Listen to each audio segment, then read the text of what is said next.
Magandang araw Pilipinas, narito po ang latest Weather Today forecast.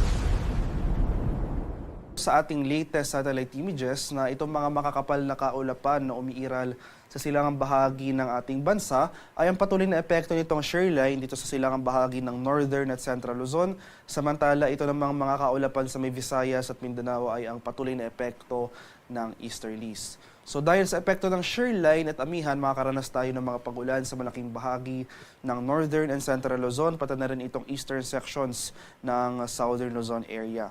Samantala, itong easterlies naman magdudulot ng mga pag-ulan ngayong araw sa nalalabing bahagi ng Southern Luzon at malaking bahagi ng Visayas at itong northeastern portion ng Mindanao. For Metro Manila at nalalabing bahagi ng ating bansa, generally fair weather pa rin ang ating inaasahan for today, pero nandiyan pa rin yung mga tsansa ng usual afternoon to evening na mga rain showers or thunderstorms. At sa kasalukuyan, wala pa rin tayong minomonitor na low pressure area at nananatiling maliit yung tsansa na magkaroon tayo ng bagyo sa mga susunod na araw.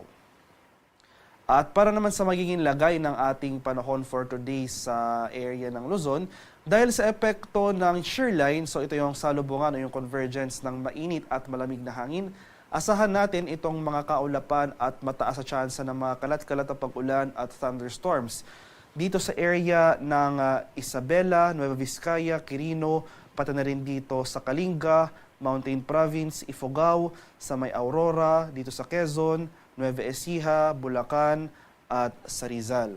Dahil naman sa epekto ng ating northeast monsoon o yung malamig na hanging amihan, magpapatuloy rin yung mga pag-ulan dito sa area ng Ilocos Norte at nalalabing bahagi ng Cordillera at Cagayan Valley. Dito naman sa bahagi ng Southern Luzon, particular na sa malaking bahagi ng Bicol Region at Mimaropa, makakaranas rin tayo ng mga pag-ulan dyan. Dulot naman ng easterlies o yung hangin na nanggagaling sa Karakatang Pasipiko. So, sa nalalabing bahagi ng ating bansa, including Metro Manila, so generally itong western section ng Southern Luzon area ay generally fair weather ang mararanasan ngayong araw. Partly cloudy to cloudy skies pero hindi nangangahulugang wala na tayong pag-ulang mararanasan. Nandiyan pa rin yung mga biglaan at panandaliang pag-ulan na dulot ng thunderstorms, especially sa hapon o sa gabi.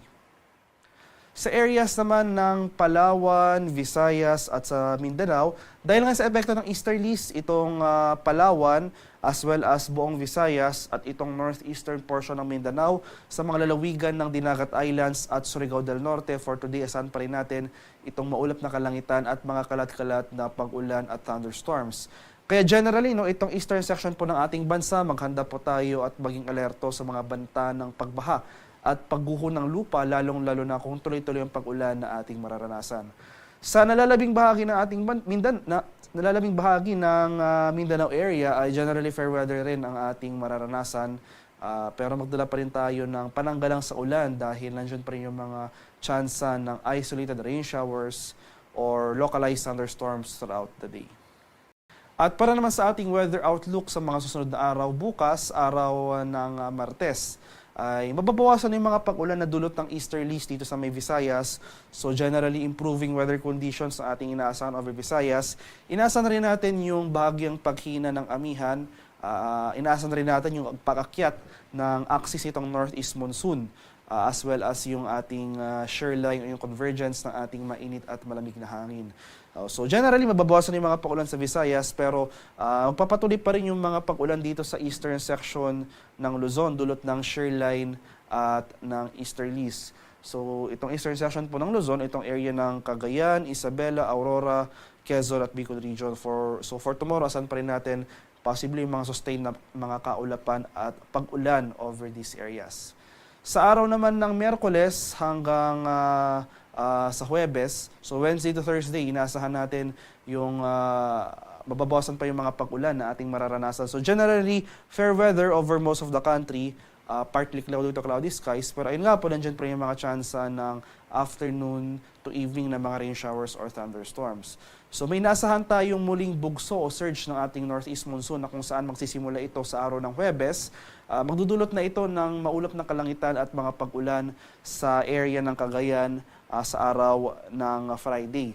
So generally, sa araw po ng Pasko at bisperas ng Pasko ay generally fair weather ang ating mararanasan sa malaking bahagi ng ating bansa. And since wala pa nga tayong minomonitor na low pressure area o anumang sama ng panahon sa loob at labas ng ating Philippine Area of Responsibility, maliit rin yung chance na magkaroon tayo ng bagyo sa mga susunod na araw.